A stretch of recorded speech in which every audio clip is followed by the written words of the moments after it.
Como máquinas aprendem? Chegamos no nosso segundo vídeo da série de vídeos que vamos falar do processo de aprendizado de máquinas, né, como isso acontece, para vocês entenderem. E nesse vídeo nós vamos abordar dois assuntos, tá? O primeiro assunto, como a integração humano-computador pode nos tornar pessoas melhores, né? Como, por exemplo, vamos falar de alguns projetos que têm o potencial de fazer pessoas deficientes andarem de novo, ou, por exemplo, pessoas cegas voltarem a ver. Como é que a gente pode aprimorar os nossos sentidos de forma a se tornar humanos melhores e ajudar outras pessoas? Então, eu vou falar de alguns projetos desse sentido e, no final, eu vou falar de um modelo chamado árvore de decisão. Como ele funciona, como a gente pode aplicar, quais suas vantagens e desvantagens. Espero que vocês gostem e vamos dar início à segunda parte dessa jornada.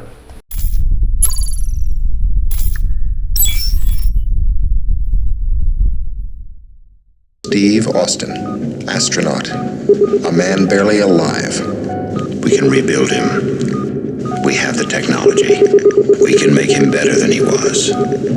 Better, stronger, faster. A cena que vocês estão vendo é do filme Robocop, onde o policial Alex Murphy é tirado do estado de quase morte para se integrar num ambiente, num modelo, né, cibernético, biológico cibernético, tá? O que traz vantagens, eu não diria vantagens, né? Na verdade, o que traz uma série de desvantagens na vida dele, tá? Existe outra série na Netflix chamada Cyberpunk, que eu aconselho muito vocês assistirem, que fala justamente dessa integração e aí das desvantagens também dessa integração entre homem, né, e máquina, né? Designers within the field of bionics, they don't view the human body itself as designable media. We now have sophistication in artificial intelligence, in motor technology, in material science, and how to talk to the nervous system. Mas nem tudo é ruim nessa integração homem-máquina, né? Por exemplo, citando um exemplo, de Jim Elwin, né, que basicamente perdeu os movimentos da perna enquanto ele gostava de escalar. E em 2016 se submeteu a um procedimento cirúrgico para trocar a perna biológica dele, que não funcionava adequadamente, pela perna mecânica, robótica, por inteligência artificial. Tá, esse projeto foi feito em colaboração com o MIT Media Lab,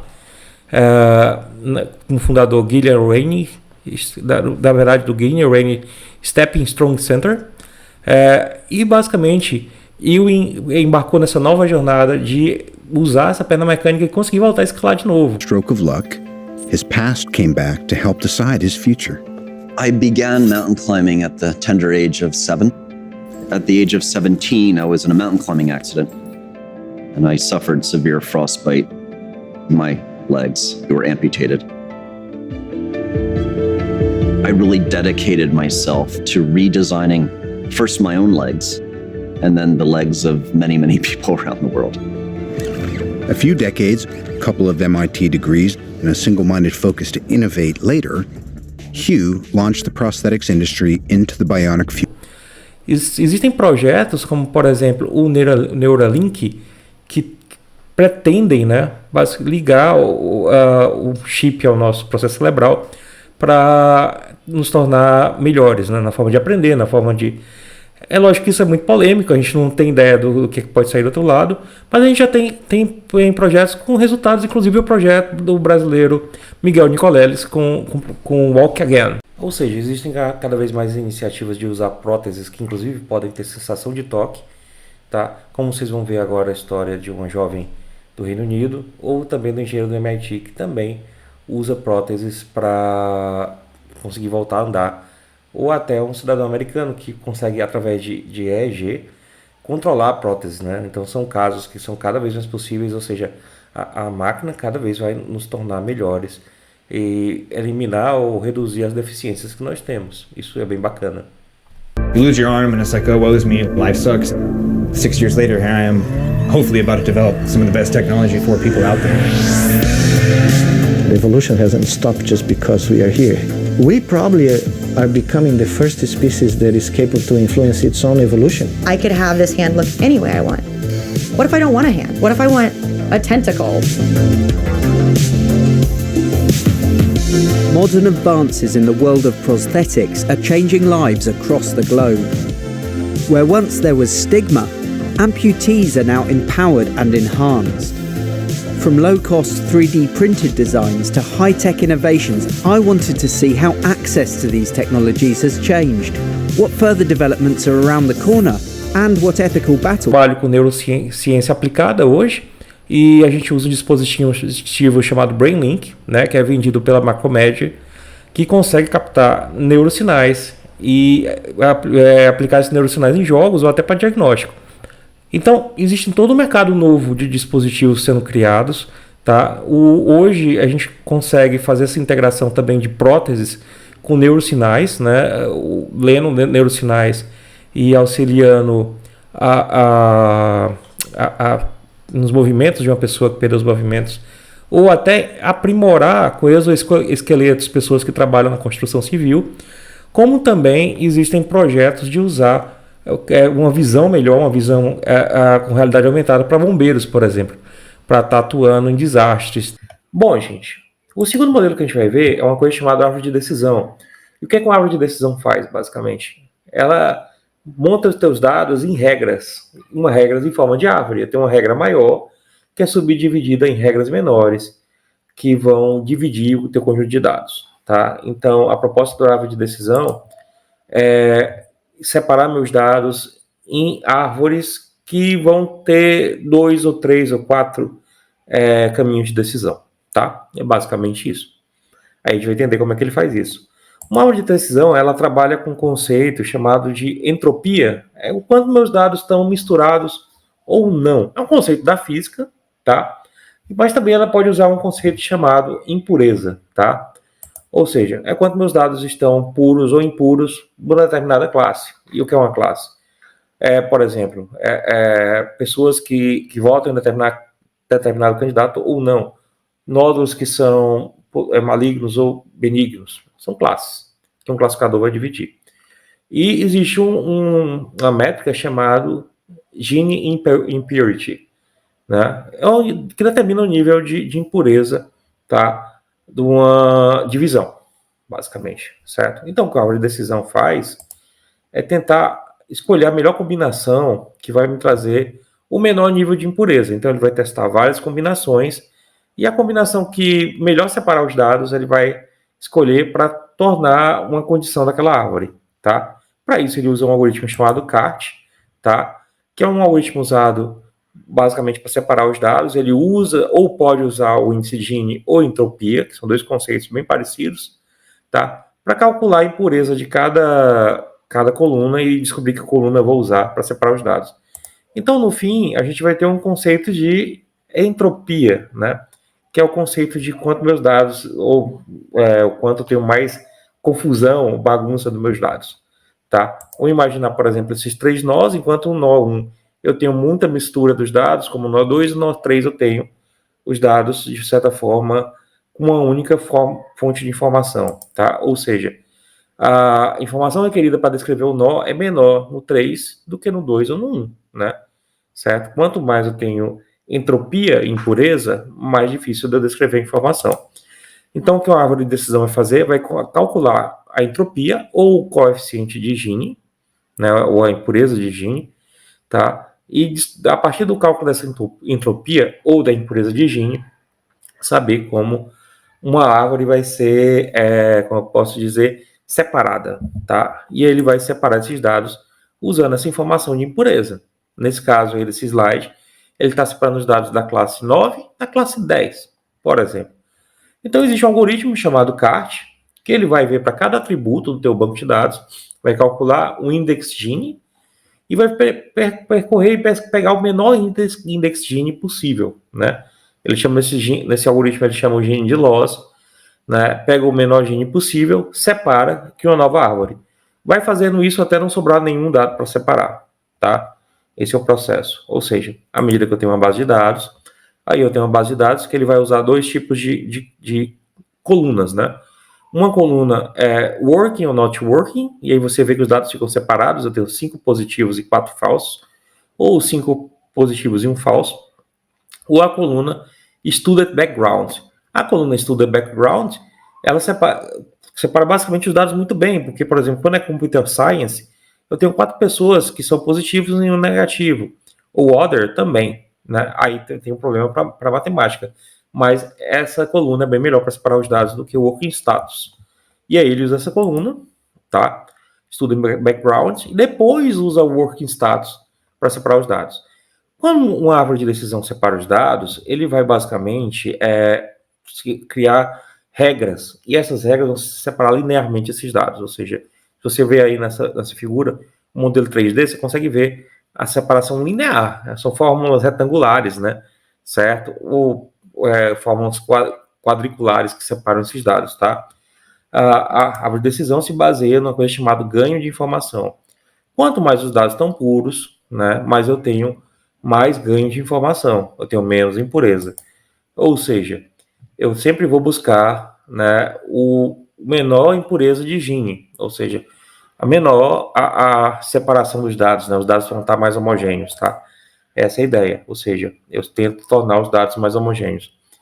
A impureza de Gini é calculada para cada valor, para escolher que valores vão ser usados nessa árvore de decisão.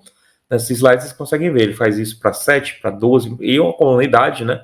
Ele faz para 18, para 35, para 38, para 50, para 83, e escolhe as colunas, né? 15 e 44 aí, que tem o menor impureza de Gini. Ou seja, provavelmente vai separar esses dados em pessoas que têm menor que 15 anos ou maior que 15 anos, e pessoas que têm de 15 a 44 ou maior que 44. Separou em 3 blocos. Isso aí é uma árvore, tá? Então ele vai separar isso numa árvore, tá? E aí vai fazendo isso até não ter mais dados para separar, tá?